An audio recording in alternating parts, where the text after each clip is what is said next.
Michelin Raceway Road Atlanta, regardless of whether drivers have raced here in the real world or the virtual one. There are always good memories to be had, whether it's the lush landscape surrounding the track, or the difficulty level, whether it's entering or exiting the S's, or the run up and down the hills to turn number 10.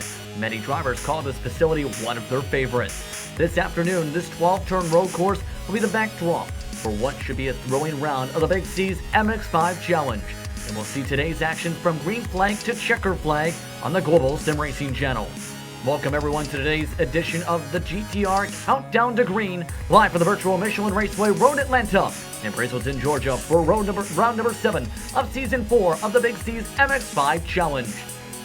I'm Justin Prince. Alongside the booth today is Ryan Jones. Behind the scenes is our director Sean Ambrose, and he's using cameras provided by Dougie Beard.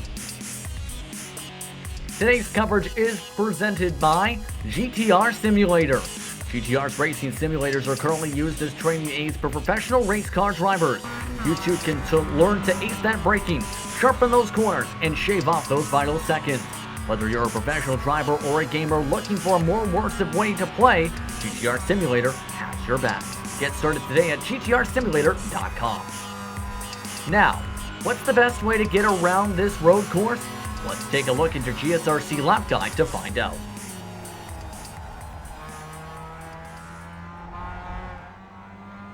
Alright, we've got Amjad Yaman in the GSRC MX-5, so let's do a lap around Road Atlanta. Coming down to turn 1, this is a very fast uphill right-hander, but it can sometimes be a passing zone if you're brave. Be careful not to wash out wide because it'll be easy to lose it in the grass and slither off into the barrier. Then we have to transition quickly to get ready for turn 3, which is extremely blind. You've got to pick a reference point and turn it in on faith, making sure to take a lot of inside curb. If you hit it right, you should be able to hold left around 4 to give yourself the best entry into the S's. Once again, your line needs to be just right so that you can take it flat out. Hold right at the end to get the car planted so that it's stable through turn 5. The compression and change of direction really catches a lot of drivers out, so expect many to lose it through here. Then you'll swing left to set up for 6. This is another potential spot for an overtake, but it's also deceptively fast. The camber allows you to carry a lot of speed through here, so getting into the groove and trusting the grip will pay dividends by slicing tenths off your time. Finally, slow it up for 7, which is the most important corner of the circuit. That's because it dumps you onto the long backstretch, which makes up a good portion of the lap. The better exit you can give yourself out of 7, the better your lap times will be, and the less vulnerable you'll be to a pass. But honestly, even if you get a fantastic run, the draft is powerful enough that the driver behind could be threatening you by the time you get to the braking for the chicane. Most people will take the inside line to defend, but the switchback nature of these turns means sometimes the outside driver can hold on and get the inside of the second half. Granted, a smart driver knows how to carry their speed around the outside of that second apex and can still outgun you to the line. Whichever you choose, you're now coming across the crest of the final turn. In the MX-5, it's flat out, but no less scary trying to thread that needle. Hopefully you've kept it on the track and have finished a lap around Road Atlanta.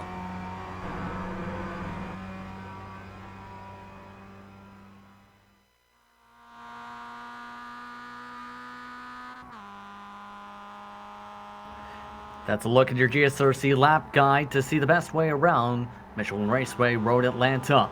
Now, let's bring in Ryan Jones to talk more about this racetrack. What can you tell us about this circuit? Well, you mentioned, Justin, that many people call this track one of their favourites, and, well, I'm certainly one of those people. I love this track. Only 12 corners long, but they're 12 incredible corners, and here's why I love it. So, you got an overtaking opportunity down at turn 1, where the slipstreaming opportunities coming down the main straight allow drivers to lunge up the inside, and then there's a little dart uphill, where there's probably not going to be too much overtaking, but then the run through the S's is incredible. You get launched downhill, and then you rise back up to the top of the hill at turn 5. It's not an overtaking spot, but it's one heck of a roller coaster, and you can set yourself up for moves down at turn 6 and 7, and then focus on that exit from turn 7, because down at turn 10, that is going to be the primary overtaking spot today. Incredible slipstreaming opportunity down that long back straightaway, and then through turns 10A, through turns 10B, back uphill, and then this fantastic run, sweeping flat out right-hander down towards that start-finish line. It's a brilliant racetrack. You should see some fantastic racing today, and I don't think there's going to be too many people breaking away, because that back straight is going to keep the entire field in tow. Especially if they can keep the field clean, that's for sure. But let's take a look at the Drivers' Championship, where at the moment it is Robert Hartley who enters today.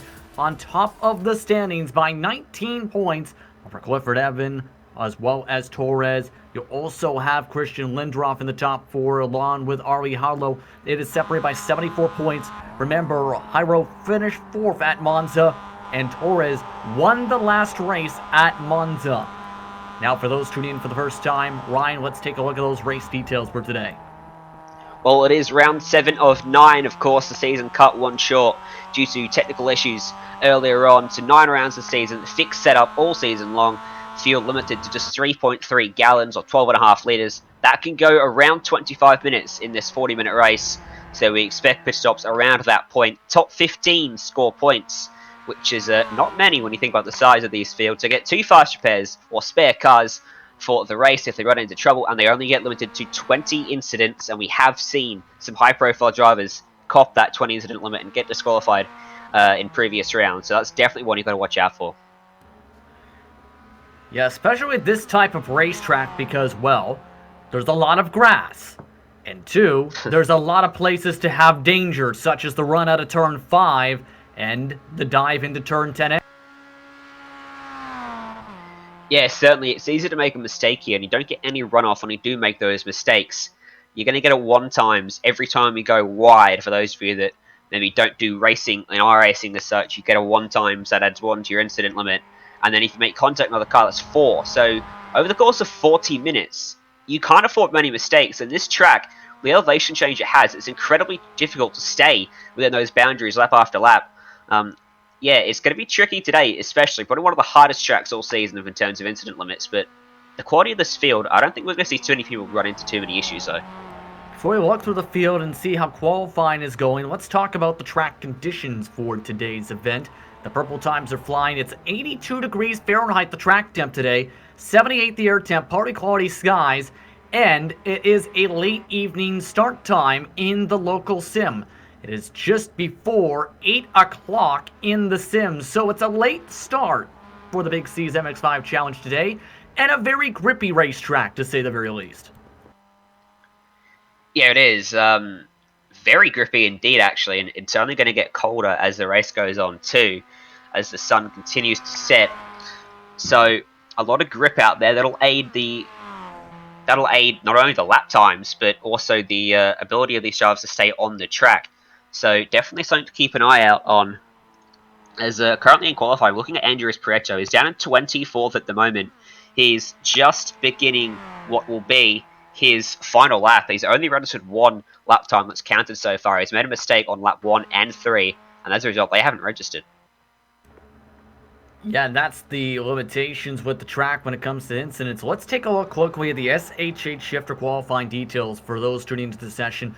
15 minutes, 4 total laps for qualifying for today, which will allow the drivers to get around the racetrack.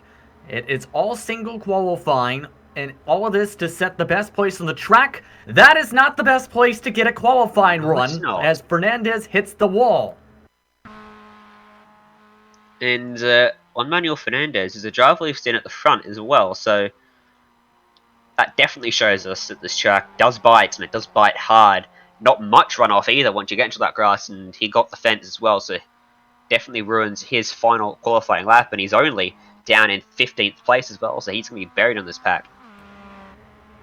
And one of the main struggle points in practice for drivers was the S's, because you have to work so quick to get at the wheel, and there's so many curves where you can damage the fenders and the bumpers, where it could be the most difficult portion of the racetrack today, not just in this qualifying session, but when the field gets up to full sun. I wouldn't be surprised to see a few drivers go off for the S's today. Now, I wouldn't. Drivers, especially on the first lap, you may see drivers try to go through their side-by-side. In these cars, they're very small and nimble. It is theoretically possible, but very risky, and wouldn't surprise me at all to see some trouble there today as well. I agree with you there, Justin. The driver on top of the pylon you see on the left side of your screen is DJ Alessandrini, followed by Yoni Hagner, Brandon Hawken, along with Jose Sora and James Sharp, the top 5.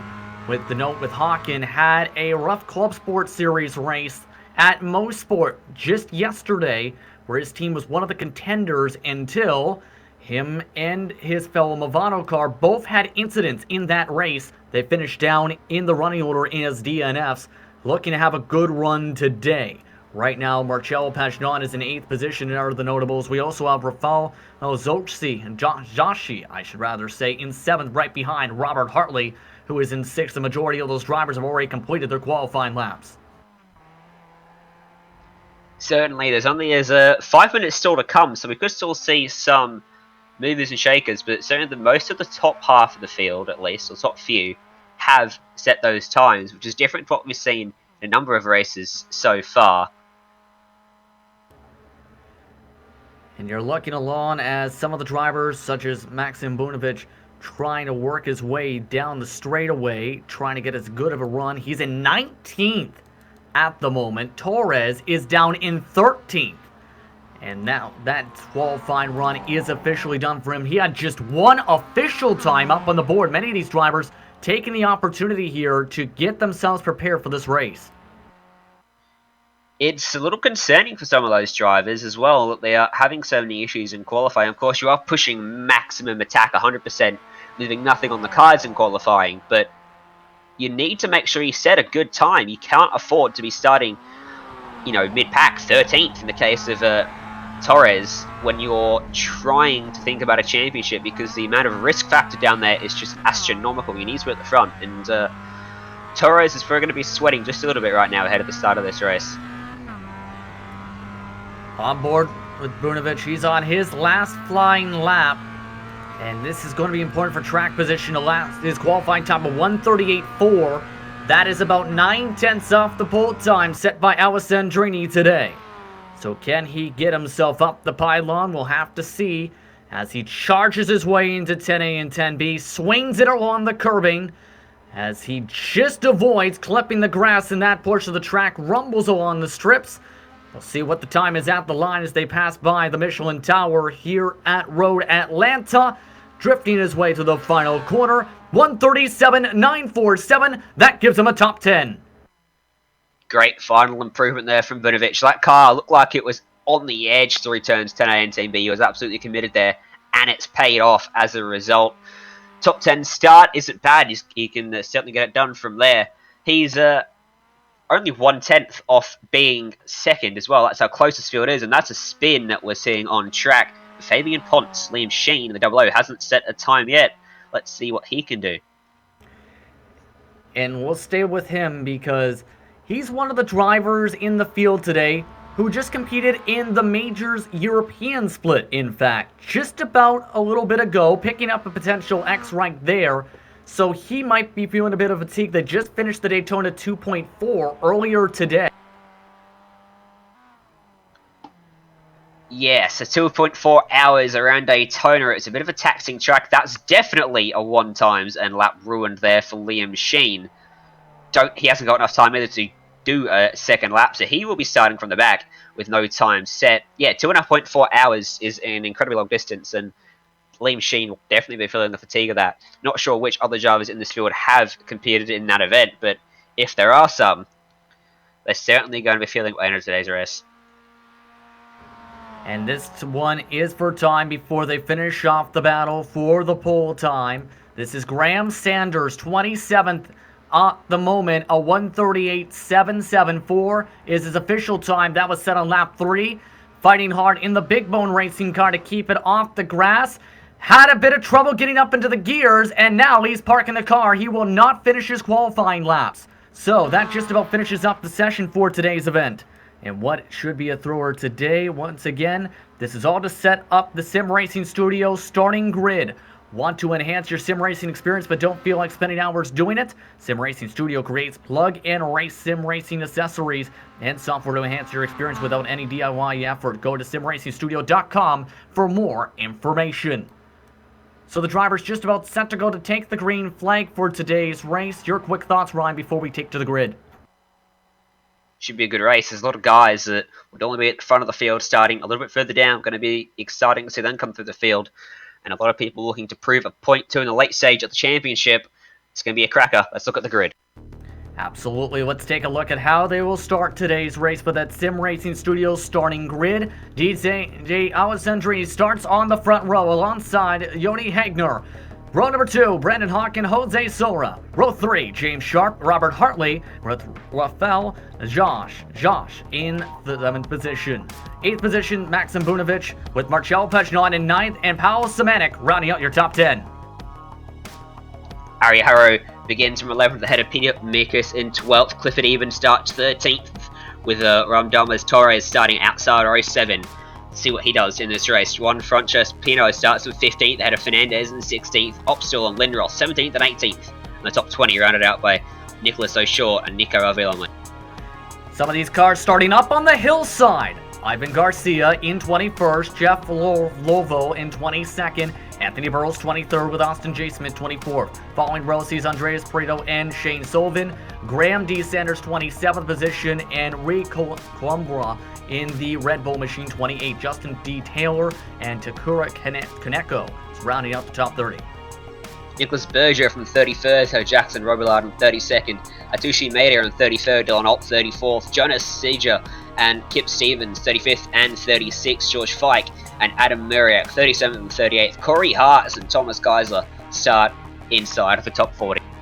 Sabonis Prem 41st position, Margoa I should rather say in 42nd, Hubert in 43rd, Eric Scholhoff in 44th, Jack Anderek in 45th, Trent Boos in 46th, Fabian Ponce in 47th, with Grayson Trexler and Liam Sheen rounding out the 49 entries for today's round. Just about all set to go to get the green lights here for the Big C's MX-5 Challenge, round number 7 from Road Atlanta. Michelin Raceway Road Atlanta all set to go. The engines are revving. The drivers are set. The green lights are off. We're underway for Michelin Raceway Road Atlanta for round number 7 of the Big C's MX-5 Challenge. Already 3 wide for 4th position into turn number 1. The Movado SimRacing machine backs off in James Sharp as Hartley already on the attack to move up to the top 4. Up 2 spots in just a couple of corners. Good start indeed for Robert Hartley. There's a little bit of a slide coming through turn number 4.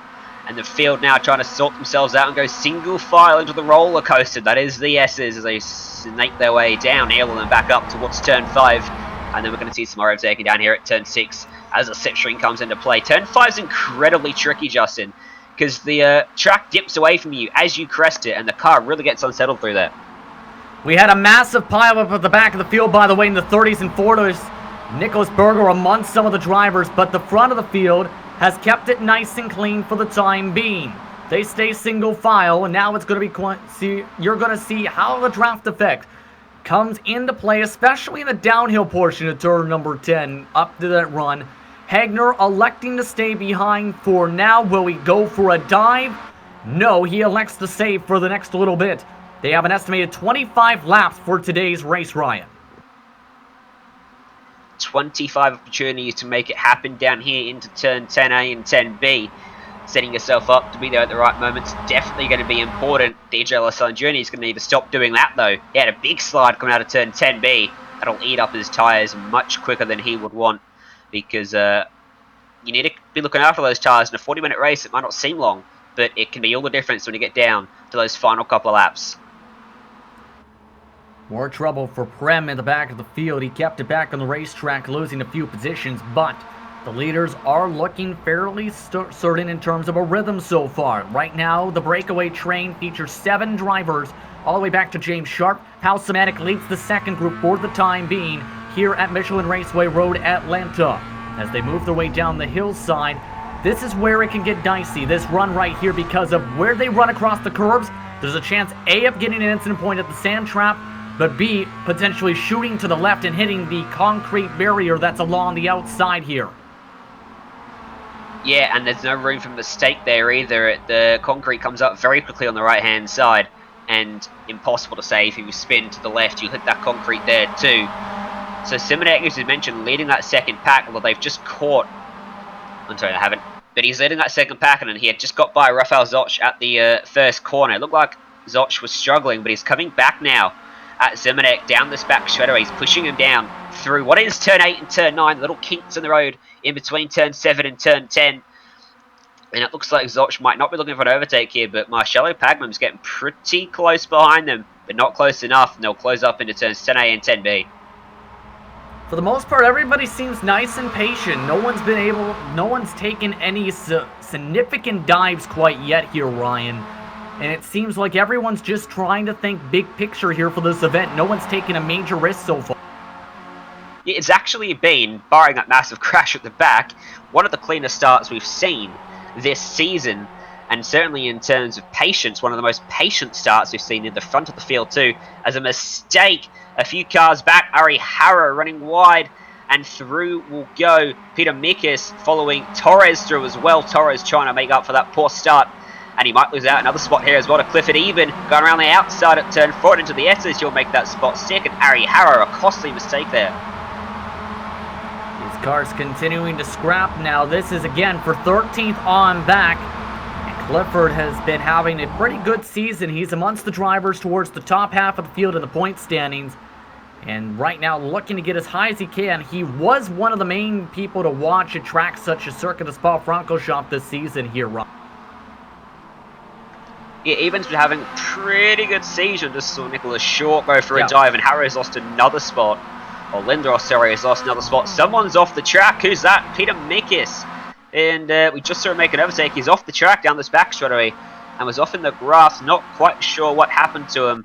Let's go back and take a look at the replay here in a moment. That's Peter Mikis. You can see right here that little bobble just sends him off into the grass and ends up losing all those spots as he tries to get the traction back. That's quite unfortunate. Looks like the curb just sort of pulled that car to the left and nothing he could do about it. So he's lost a bunch of time there and slots in behind Nico Avelomni there. And let's go to the lead. Lead is getting really dicey now as these cars getting close to one another. No one's attempted a move quite yet. But Hagner, he was the fastest car in practice for a majority of the session. Ended up finishing with the fastest time of a 1:37.437. They're right now running about a couple tenths quicker than that pace. Hagner's worst section, though, in that session in the S's, where he was bobbling along the curves this time, losing a little bit of time off the corner, as he cannot get the run he wants. Hawken looking to try and make a move just behind him.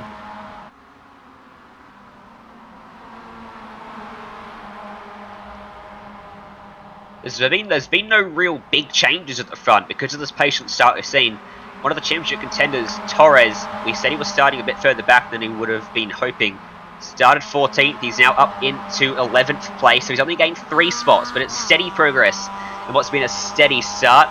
And now he's up behind Pavel Simonet too, so he could be up 4 spots here, and he's going to look to the inside. There's not got much room there. Simonet didn't leave him too much to work with, but he gets that car alongside, and will have an entire car alongside him in the braking zone down here at turns 10A and 10B. Needs to get it done in the first part though, because he's on the outside for the next 2 corners. Gets it done under the brakes, goes very deep, and almost got into the back of Marcello Pagman. Copped a whack to the rear from Simonet for his job, and does get it done. Maybe a little bit less clean than he would have been hoping for, but it's another spot for Torres, and his charge continues. A little bit tight right there. Right up in front of them though, Pagnon making a bit of contact with Zosh. Looking to try and send it for the 8th position. A bit of the squeeze from Rafael.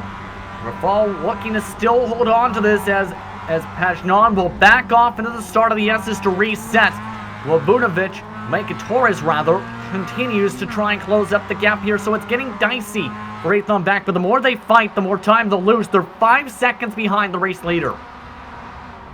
They are indeed, but don't forget that the top 7 are in a big long train from the lead of the race, although just seeing that Maxim Budovic dropped a few car lengths from those top 4 drivers. We'll see whether he can claw that one back. Someone had made a big mistake coming through turn 5 and dropped Simon Gravel, as Torres is going to hit to the back of Pagnon through turn 7. Pagnon saves it, but loses 2 spots to Torres and Simonek, trying to cover off Clifford Eben too, but he'll probably lose that one. And take a look at this in the replay here, just. Yeah, this is in turn 6 and 7, one of the danger zones, because of how close it can get. And it was a bit of a technical issue that caused that one. He popped up right in front of him. Great save there too from Paginon not to go all the way around, and a nice safe re-entry to the racing line. Didn't lose the spot, in fact, to cliff it even, so only 2 spots for a trouble, and Torres is off the track and sliding and rejoins in the Simonet 3 wide, and 2 of them go spinning. Paginon's one of them, Torres goes off to the left, keeps it off the fence, but that's big trouble there in the pack. And that is a big one, as some of the cars are already taking their quick repairs here and going for some pit stops. Some bad luck at the end of the top 10 right here. Take a look at this once again and break down what just happened here, because it seemed everything all went crazy off of 10B.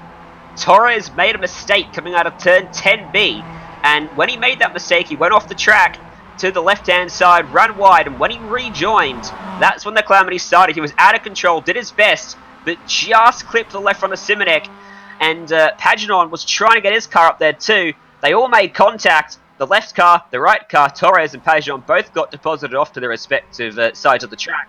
Simonek continued, but there's more trouble. And Torres in some more trouble. So had to take a look at this. There are 2 different pit lanes here at this track. He took the outside pit lane, which you cannot do service in. After that, he still had a bit of the damage possibly, and another car gave him a shot. Trent Buzz, sorry about the name there, but maybe not expecting to see Torres going that slowly, a little bit of a lack of awareness there. Torres will no doubt be disappointed with that. Up at the lead, meanwhile, it still stays a line astern for the top 5 and the top 6 positions. Alessandrini, Hagner, Hawken, Hartley, Munovic, and Sora all within this train. They have ended up ditching away from James Sharp in the mixture of things here. New fastest lap for the driver at the end of the line in Sora, but they are right now, just at this point, I think, all in a fuel-saving train. Yeah, certainly, quite likely. Alessandrini at the front is wringing the neck out of that thing. Hartley here has no reason to be aggressive. He already has a pretty decent buffer in the points. Torres right now is sat in pit lane, so that buffer is going to increase dramatically in today's race, and he could put one hand on the trophy, theoretically speaking. Still 2 rounds to go, of course, but he could certainly make it very comfortable points-wise at the conclusion of this one. So just be interested to see how aggressive or patient, how Hartley drives this one. Whether he knows Torres has made that massive, been involved in that massive calamity or not, is another story. Trouble for Graham Sanders. He just went off the racetrack in turn 5. We mentioned the difficulties there. He just went off the circuit and spun around. Up at the front, they are bump drafting as Hagner looking to save some fuel by pushing the front of DJ Alessandrini. The Grid Life machine still holding on. No one risking a dive at all. It seems everyone's content on just riding along and trying to think of the big picture here, because the fuel... There was one driver, remember, who was in the top 10 in Vicente Salas, who ran out of fuel on the last lap after they had an incident, and they ended up having to pit early. You don't want the same thing happening today here, Ryan.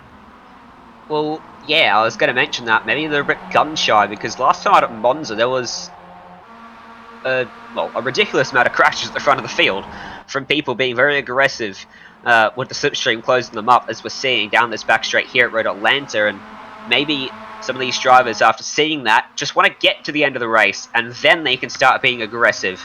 And the plus side of that is that they can play the fuel game here, and they can save a bit of fuel and not have to worry about running out towards the end of the race.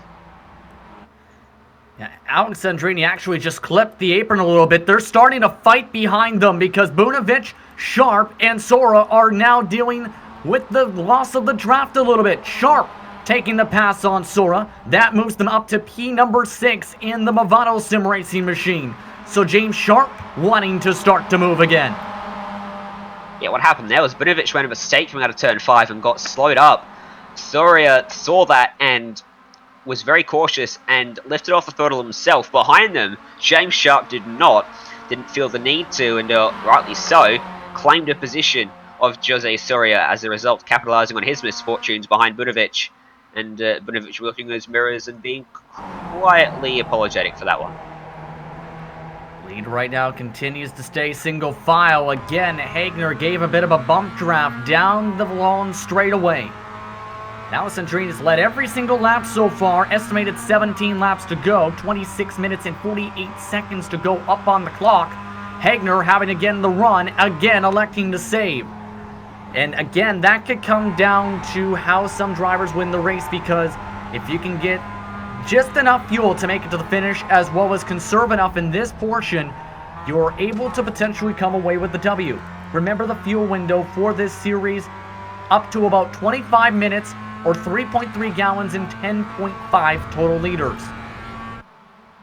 I should also mention while watching this, there's a fantastic battle for P9 as well, which snakes, well, it's a battle pack that starts at P9 and goes all the way down to 21st position in Ivan Garcia. There's a massive train. They're all stacked up behind Clifford Even, who we mentioned and highlighted earlier as being having a pretty decent season.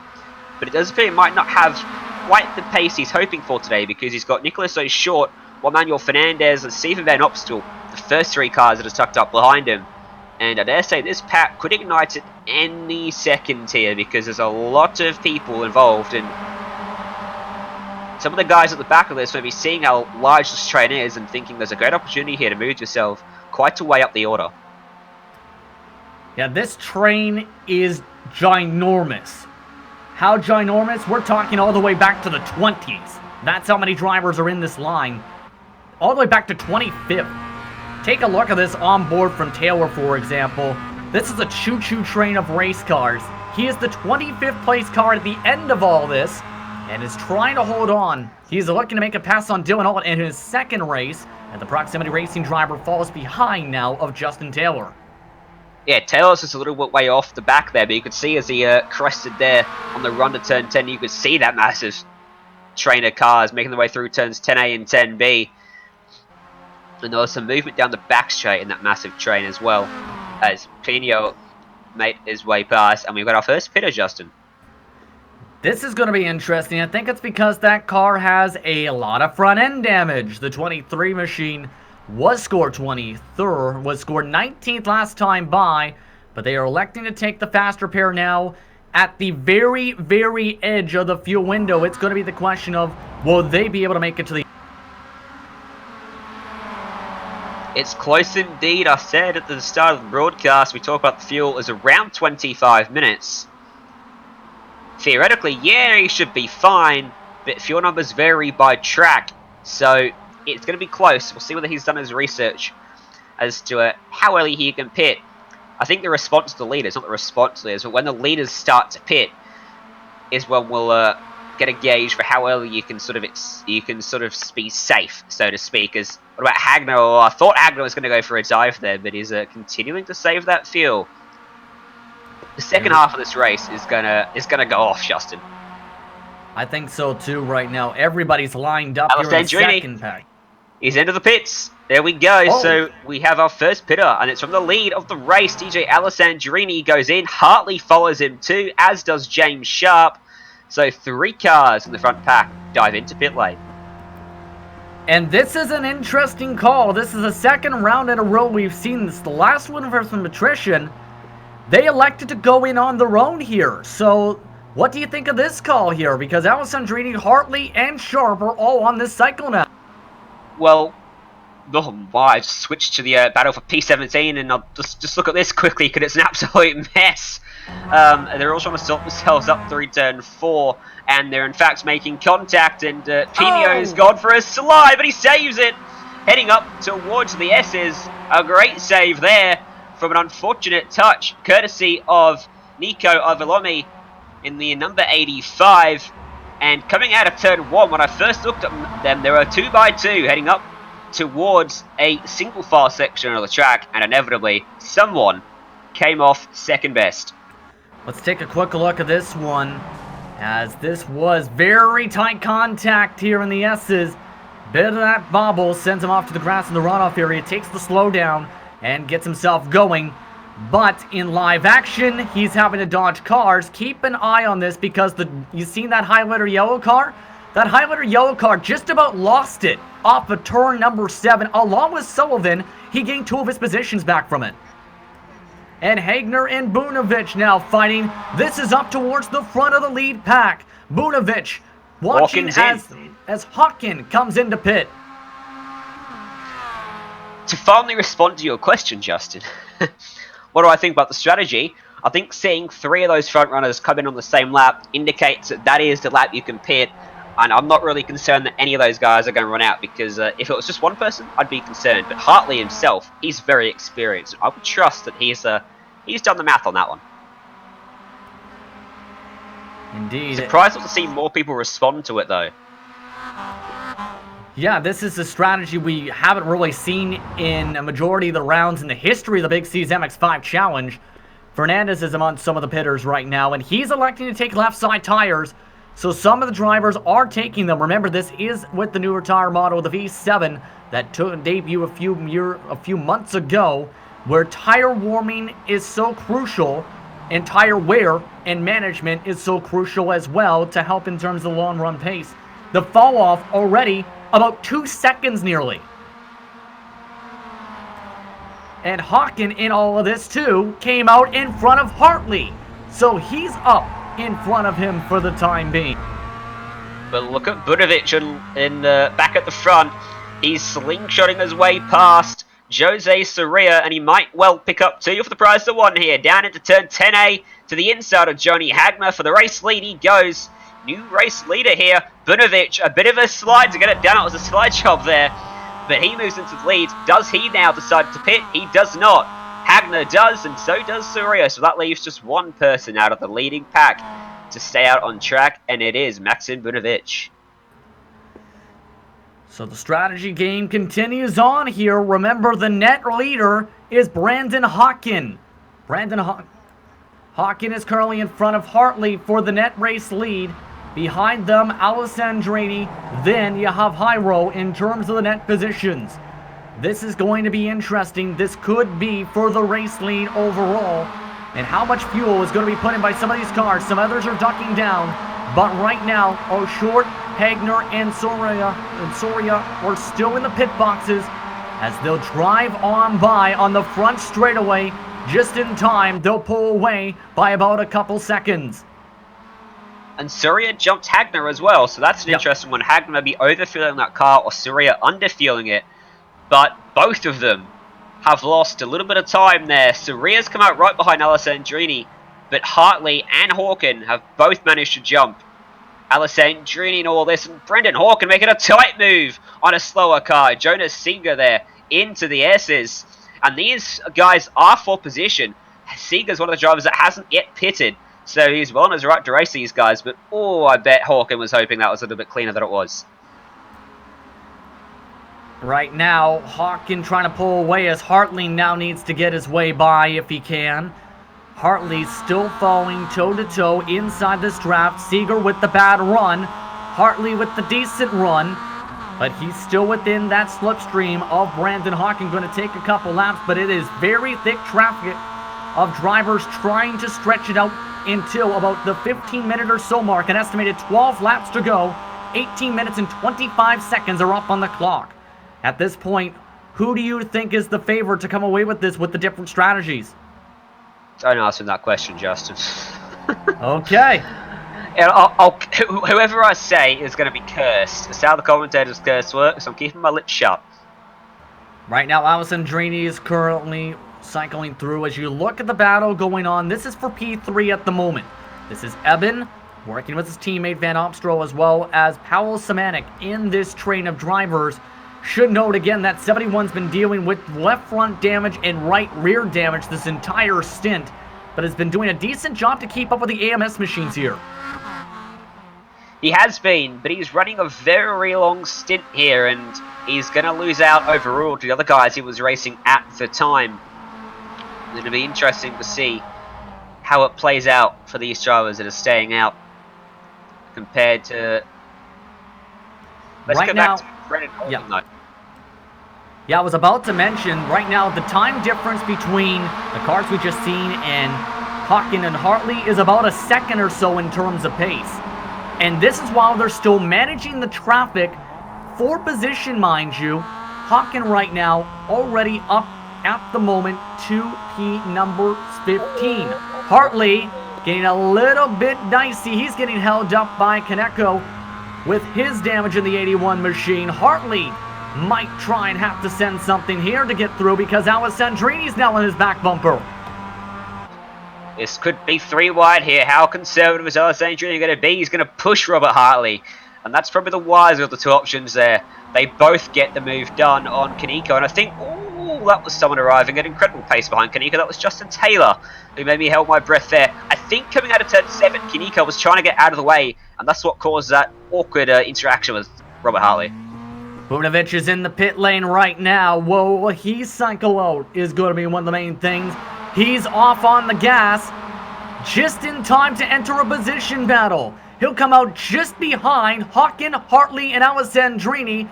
A decent pit stop puts him in the conversation for the race victory. Bunovic has had a very good stint there. I don't seem to recall Bunovic being in the top 4 before he pitted. Was he, Justin? Yes, he was. He tried to go for the dive before, remember, with Hagner and co. Ah, yes. My bad. But nonetheless, he's done a very good job there, though, because he has stayed out quite a number of laps longer, and you would have expected him to lose more time, which he hasn't done. And now when he gets it, it was benefit for some fresher tyres that have not done the 2 or 3 laps that those ahead of him have. This is where it's going to be in the matter of what strategy comes out as the best strategy. One thing to note, Lindroff has gone off the racetrack. He has had a technical issue. It was the 6th place car at the time. As you follow along with the train of drivers still with Hawken and co as they work their way down the hillside. Look at the major run though from Hartley. Already backing off the gas a touch. He's got a major amount of slipstream along with Alessandrini to get up to the back bumper of Brandon Hawkins 99. And they're just feeling out the waters at the moment to see how powerful that run is going to be, as pretty much everyone in front of them that hadn't made a pit stop comes in to make their pit stop as their fuel dwindles out on the tank. They would have been running on fumes at 27 minutes into this race. Yeah, very much stretched, and all of those drivers passed in the pit lane. So, only one driver in front of them has to pit. 3.7 seconds up the road, Kip Stevens. Everybody else inside the top 6 has already taken a pit stop. Hagner in all of this lost 4 seconds as this run progressed after the pit stops. He has lost the draft of these 4 drivers to battle for the race victory. And he'll be very disappointed with that. But just saw contact in front of the leaders. Luckily, it won't affect them. It was a couple of slower cars. Eric Schilloff just got dispatched off into the fence on the approach to turn 6. And luckily, he went that direction and not to the right, where he could have bounced back out in front of them. Nonetheless, probably a little bit unnerving for Hawken to watch out of his front windscreen there. Hawken's not in the championship fight. He's not in the top 10. So he can be as aggressive as he wants here. He's got nothing to lose, theoretically speaking. Robert Hartley behind him. He's the man leading this championship. What does he want to do? He wants to go to the inside, Justin. And through he goes, and I think Hawken just let him go there. Yes, indeed. Let him get off and away with an estimated 9 laps to go. With about 13 minutes on the clock, Robert Hartley up in the net race lead. As Kip Stevens comes in, Robert Hartley will lead his first lap of the race today for Excite Racing.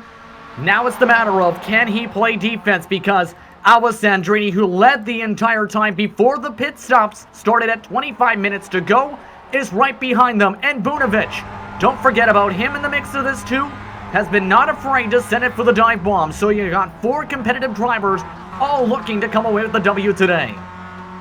If they start fighting too hard as well and going side by side through multiple corners, they may have to start being concerned by Joni Hagner, who's just awkwardly making his way by a car through the S's. So it's not all done for Hagner. He's still got something to fight for here, and he might just be able to close up.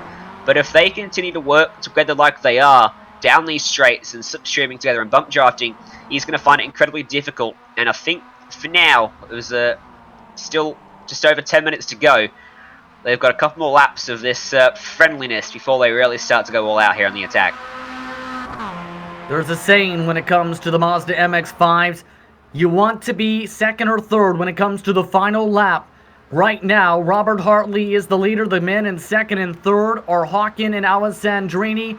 Hawken elects to line up. Alessandrini elects to dive it for second spot.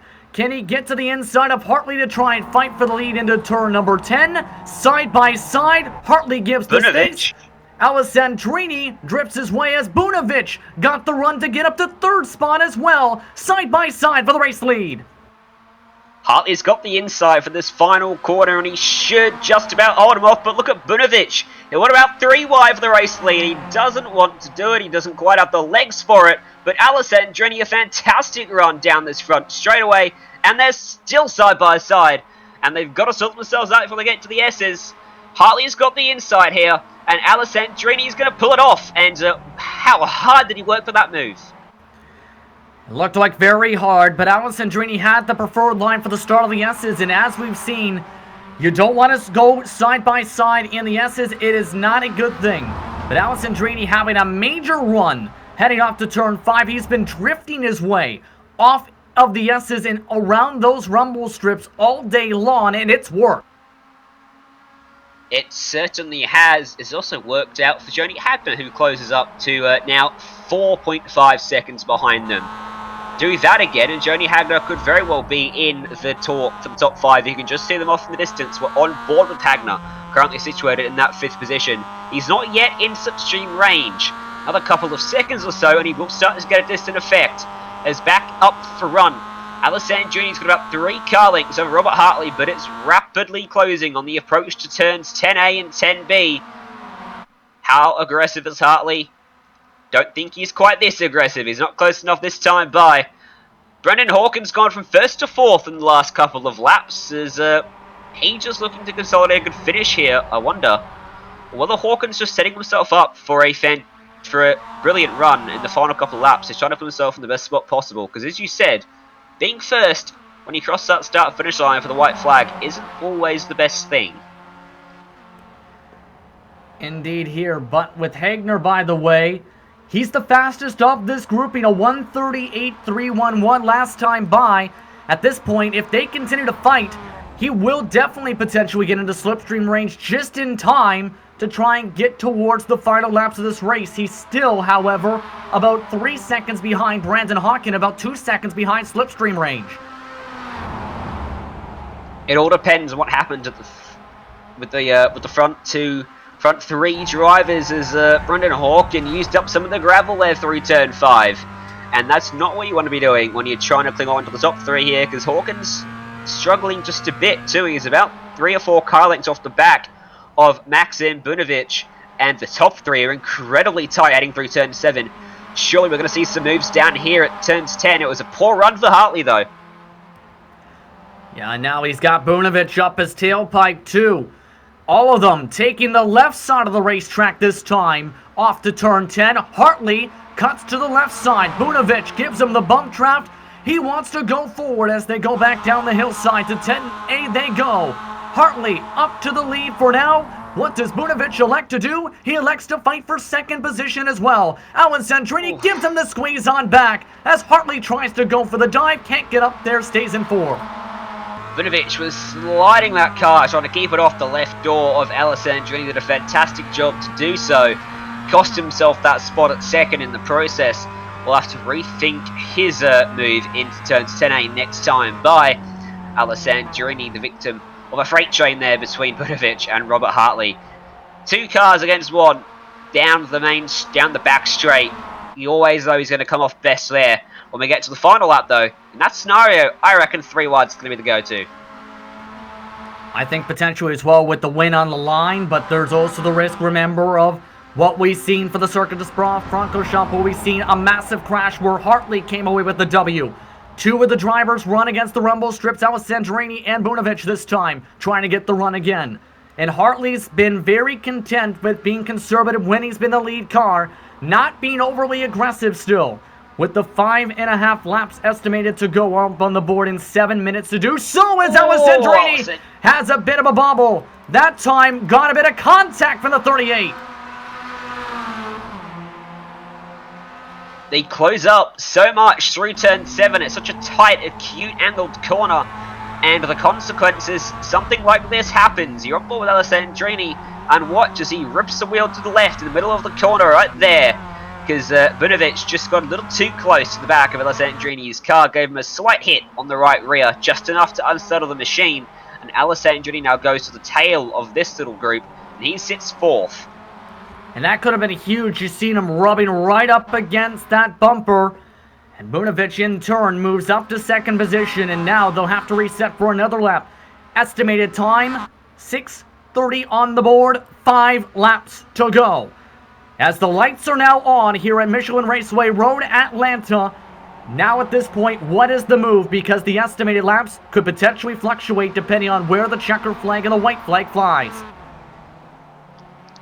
Certainly, you've really got to be smart here and clever and figure out when that checker flag is going to fly, because if you get it wrong, you're going to cost yourself the win, because I don't think you want to be Robert Hartley right now. You don't want to be leading this race. We've seen how powerful it is down to turns 10A and 10B. The guy in 3rd place could even take the lead away by the time they get down to that braking zone. So you've got to be in the best position possible. If you're Maxim Bunovic right now, you're just sitting back and waiting and seeing when it's going to fly, what lap is going to be the final lap, then make your move. Although, having said that, wouldn't be surprised to see some more changes at the front here. I wonder if Robert Hartley might even lift off, see if he can get out of the lead of this race. And the timing of that could be crucial when it comes to the fuel as well. Remember, some of these cars pit at 25 minutes to go. Bunovic with a huge bump draft to the back end of Hartley this time. A major amount of contact that time to give him the shove in the Excite Racing machine. But not electing to go for the dive quite yet. Behind them, Alessandrini wants his 3rd position back and gets it, but gets a slide as Hawken goes for the fight back and gets the spot once more. And now Hagner is just outside of drafting range with that move. Just trying a little bit too hard there was the number 11 of Alessandrini through turn 10A, and couldn't quite make it stick. Bunovic answered my question as to what he was going to do when he gave that huge bump jar off the back of Robert Hartley, who seems to be under all sorts of pressure at the moment. He's got Bunovic right up his rear bumper. Bunovic certainly the fastest car at the moment, whether that's truly down to pace or truly down to Hartley not wanting to be the leader. As we'll find out at the end of the race, won't we? Because Hartley's got about as much pressure as you could ever want right now as they slide their way through turn 5 using all of that racetrack. And a little bit more in the case of Alessandrini. At this point, if you're the Glacier Racing car of Hagner, you're cheering for them to fight still. And with Bunovic behind them, there's the chance that he gives the fight. Hartley, a bit of a slower run this time off of turn number 7, taking it wide, trying to run against the rumble strips. One of his first incident points of the entire day. As now, Bunovic once again tries to give him the bump draft. On the left side of the track to the middle they go, as they go down the lawn straightaway. Lap times are about 1:40, and on the clock, there's 3 minutes and 37 seconds left to go, so it's going to really come down to this, because if they cross the line for 3 minutes 20, they should get 2 laps to go, or 3 laps, sorry, and they won't do it, so they're going to fall just on the wrong side of getting an extra lap here. It appears so, yes indeed, with about 3 minutes and 8 seconds to go now up on that clock in the upper left corner of your screens here. Who will come away with the victory though with the last couple laps up on the board? Looks like Hawken has just backed off and allowed Alessandrini to get up to 3rd position just behind the top 2. And Alessandrini getting a bit loose! My goodness, with a major save is Alessandrini. And that was nearly disaster in that sequence there, as up in front, Hawken hits the rumble strip. Those two have got a bit of red mist going on, it seems, because they are ringing those things and driving them way too hard at the moment. A lot of sliding happening in that battle for P3. In front of them, Bunovic and Hartley separated for a moment, but Bunovic is now in prime position for a slingshot down into turn 10A. It's not the final lap. I don't think he's going to do it. He might just stop for the bump draft again here, though. Let's see as he gets closer and closer. Doesn't look to be particularly keen on pulling out, and he doesn't. A shot to the back of Robert Hartley as they come downhill into the braking zone. And it's going to come down to the final lap here at Road Atlanta. Expecting to get the white flag this time. Guys, there's 1 minute and 45 seconds on the clock. It's going to be very, very tight, though. That's the main thing. This might be close. Minute 38, that's the times they've been running. Minute 36 on the clock as they pass by the start and finish line. It's going to come down to where they are for the finish of this race. Bunovich still behind for second. Hartley looking to defend as they work their way through Sector 1. I don't think they'll get the extra lap. I reckon this is it. Bunovich has got to pull the trigger on this lap as Brendan Hawken used up every piece of the road through turn 4. And now he's in the picture too as we get towards the money section of this racetrack. Alessandrini's there too, and suddenly all 4 of them, despite the battling for P3 in the last couple laps, are all closed up again. And Hartley, what a slide he had through turn 5. He's found some extra pace. Now he's putting the pressure on Bunovich. Drivers looking at their front ends and looking at the clock. Still 50 seconds up on the board. Still Hartley looking to defend as they work their way towards the back straightaway. Up to the run to turn 10. Bunovich gives a bit of contact. Bunovich looks to cut to the right side. This is going to keep on forward. This is going to keep on going forward. This could be the win and the victory everyone's been hoping to see here at Road Atlanta. Bunovich to the left side. Makes contact with Hartley. Side by side into turn 10A. Here they go. This to decide the potential winner with 18 seconds left on the clock. Bunovich with the run. He sends it hard. Hartley tries to go for the switchback. 10 seconds left on the clock as Bunovich gets loose. Hartley gets the momentum, looking to get to the high side. Final seconds up on the clock. Keep an eye on the left side of your screen. Final lap signaled as these drivers come across the stripe. Bunovich is 3 wide behind for second spot. They've been given the extra lap for the final lap of this race.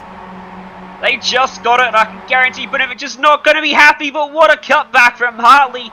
Wisely decides against going 3 wide into turn 4. They're still side by side for second, though, and Hawken slides up in front of Alessandrini and takes that spot away. And now Bunovich is in exactly the wrong position here for the lead of this race. What about Hawken? He's in prime position. He's in second. It looked like he was in struggle streak just a couple laps ago. Suddenly, he might be the man to win this race. And Robert Hartley, who was leading, is at the tail end of the field. Or the group.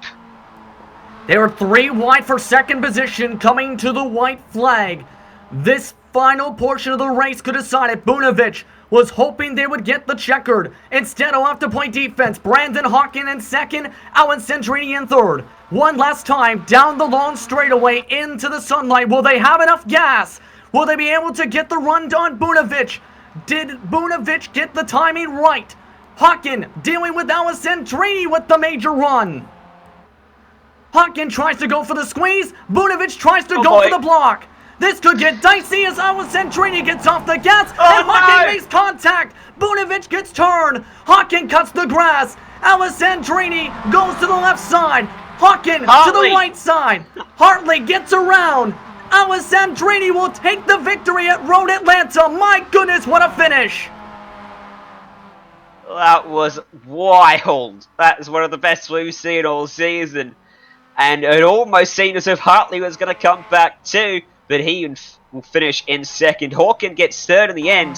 Hagner comes home in fourth. Where's Bunovich? Zosh is fifth. Bunovich only home in sixth after that climactic finish. And let's go back to P17 because the battling's not done with yet. Through turns 10A and 10B. Side by side, Garcia currently leading them. Behind them, Geisler coming under threat from Austin Smith, who goes through to the inside at the final corner. Jeff Lovell goes through too.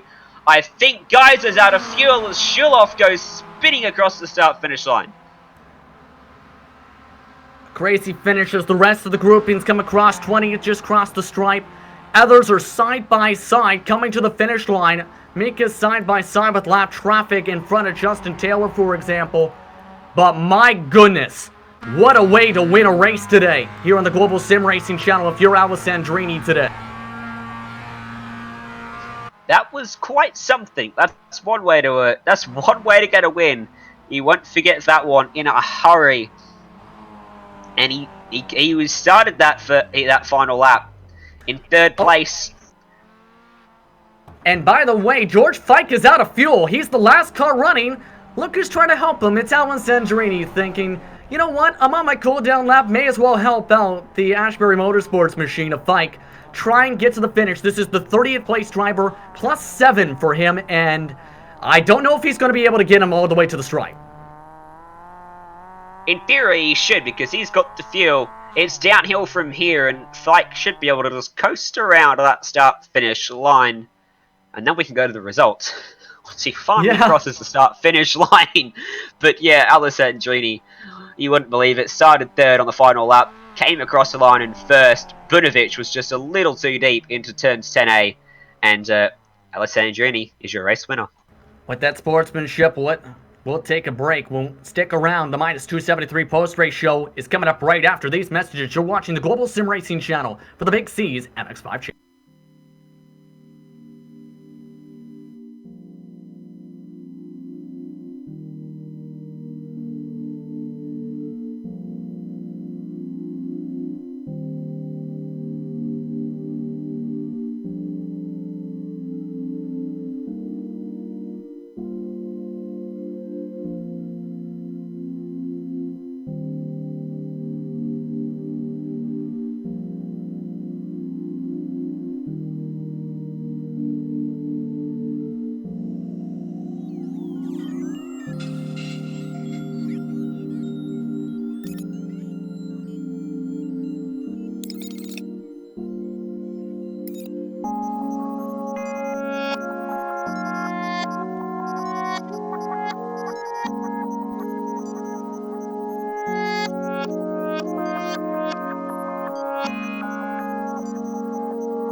You're looking at the turning point presented by Turn Racing, where it was a crazy finish that was all set up essentially by the extra lap in the final moments of this race. Maxim Bunovic looked like he was in the best situation to come with the checkered flag. Then one lap happened, and then craziness ensued in this race, Ryan, especially in that overshoot of 10A. Yeah, the last lap was as wild as it gets. And Alessandrini actually started the last lap in 4th place, not the 3rd place I was crowing on about before we went to the break there. And we'll see down here, when they finally get down towards turn 10, starting this long run, Alessandrini's in 3rd place here. He's already got by Robert Hartley. And now he's looking at the back of Maxim Bunovic's car, and he's going to get the slipstream and pull to the inside, down the back straightaway. And that's when... Brendan Hawken and then Maxim Bunovic is going to see him and come to the inside to cover him off. Alessandrini wanted to force the issue and go 3 wide, tried to squeeze down the inside, and Bunovic trying to prevent that from happening, as you can see, went way too deep into the corner, took out Brendan Hawken in the process, and Alessandrini cruises around the outside of Hawken through turn 11, and then through turn 12. It was all Alessandrini by himself to take that checkered flag in a masterstroke move at the final corner, or the final couple of corners. One of the crazier finishes so far this season here in the Big C's MX-5 Challenge. Once again, that was your turning point presented by Turn Racing. Merge the gap between SimSport and Motorsport with Turn Racing. Turn carries a wide variety of steering wheels to suit any of all of your needs, from sim racing wheels to practical street wheels. They will surely have something for you. Check them out at turnracing.com. Let's take a look at your unofficial race results here on the -273 post-race show, with DJ Alessandrini coming away with the W by 0.4 of a second. My goodness, what a way to win it, with Brandon Hawkins still coming home in third position. Yoni Hagner came up to fourth, and Rafal Zosh, where did he come from? He finished in 10 seconds back with the crash. Brunovic finished in 6th as a result, Vasor in 7th, Hyro in 8th position, Van Opstroh and Evan rounded out your top 10 today, Ryan. On Manuel Fernandez up 5 spots and finishing in 11th ahead of Paul Simonek, who came over in 12th. Andres Pietro drove a quiet race up 12 into 13th. Nico Arvelomi home in 14th ahead of Anthony Burrows in 15th. James Sharp, he started up the front in 5th, but in the end could only manage 16th ahead of Ivan Garcia, Austin Smith. Jeff Lovell on the top 20 was rounded out by Shane Sullivan. Peter Mikas in at 21st position, Justin Taylor, Jonas Seeger in 23rd, with Mejia in 24th, Dylan Owen in 24th, Kaneko in 26th position, Marek in 27th, Hubert Boos and Fisk rounding out the top 30. Fisk getting some help to be able to finish this race in 30th position, the last car on the lead lap by 2 minutes and 5 seconds. That was very unfortunate indeed for George Fike. First car lap down was Piotr Margula in 31st, and then Prem in 32nd, Thomas Geiser in 33rd, Eric Schuloff in 34th. Both of those drivers I remember seeing having some trouble at some point. Kip Stevens was home in 35th. John Francois Pino, he was running the front half of the field for quite some time, only finishing 36th. Same story for Nicholas O'Shaw and Christian Linderoth. Graham Sanders and Torres only 40th in what is a disastrous race for his championship chances. Amongst the DNFs as well, Trexler, Pagnon, Ponce, Hartz, Antronex, Sheen, Berger, and Columbia and Ro Bernard. But the man who dominated the win today, led the majority of the laps, but won in a way I don't know if he expected today. DJ Alessandrini. DJ, my goodness, what's going through your head right now after that finish? That was pretty exciting, wasn't it? Yes, it was. Actually, coming out of turn 7, I said to the guys in the Discord with me, I said, I think I won, just because I knew it was going to get a little crazy going into the thing. And I went to first from third earlier in the race, and all the pieces were kind of similar. But, you know, Benovich covered up the inside really well. Lost track of his braking marker, but I had my eyes locked on it the entire time. And yeah, Hartley almost got me too. That end was pretty insane. We were all laughing and having a great time at the end of that race. It was great fun. Glad to hear that you guys had some great fun. Were you expecting it to get to that point? There's 2 cars off in the grass and you having to fight near side by side with Hartley. Kinda, yeah. Just because everybody wants to win so bad. This league is super competitive. It brings the best from all over, and to win one of these races really means something. So I just had a eerie suspicion that those guys were going to be fighting at the end there. And you know what? If I was in first and second, I would have expected the same fight coming on my end. But I lucked out, hanging out in third, positioned my car right, and came across the line. Also lucky that Brendan held up Hartley, because Robert had an amazing run coming out of 10, and I thought for sure he was going to get me. I was looking in my mirrors trying to find him because I knew he was going to have a good run. But yeah, all the stars lined up, and I was able to cross the line first. And on top of that, it's your first win in a while, if I'm looking correctly, since Season 1, if I'm looking correctly here. So this is a big-time victory for you. Now, what's the focus for the final couple rounds of the season now that you got yourself into victory lane for the first time this season? Sundays are super tough for me to make, so I just jump in the races I can. And honestly, my goal is just to put on a show and try to go for a win. I don't think about the points or anything like that. I just want to put on a show and have a fun race to watch later. Next race, WeatherTech Raceway at Laguna Seca. Your thoughts on that racetrack? Um, Robert Hartley is a monster on that racetrack, so watch out for him there. I'm not that great at that racetrack, but we'll see. I'll still dice it up and make some excitement. But it's one of my weaker tracks, but we'll see. Anything's possible. Anyone you want to thank before we let you get going today? Yeah, I'd like to thank my fiance Christine, and I'd like to thank all my people in my Twitch chat. If you'd like to check that out, just literally just search my name on there, DJ Allison Drini. You'll find me. Congratulations on the W today, man. All right, thanks, guys. DJ Alessandrini with the victory today. And what was a wild one, the man he came up on top of today was Robert Hartley. He's standing by with Ryan Jones. Well, Robert, you came up just short there in the end. What a finish that was. And it went very close to not being an extra lap. You pitted a lap earlier than a lot of people. You pitted with Alessandrini. How concerned were you with your fuel when you had to go that extra lap at the end? I knew we was good on fuel. Me and DJ pretty much had that plan there to pit at the end of lap 10, and he's the fuel master, so I was counting on him. But yeah, that was an exciting race, especially at the end there. I thought I had a good run on him, and Brandon Whitworth that's Brandon Hawkin.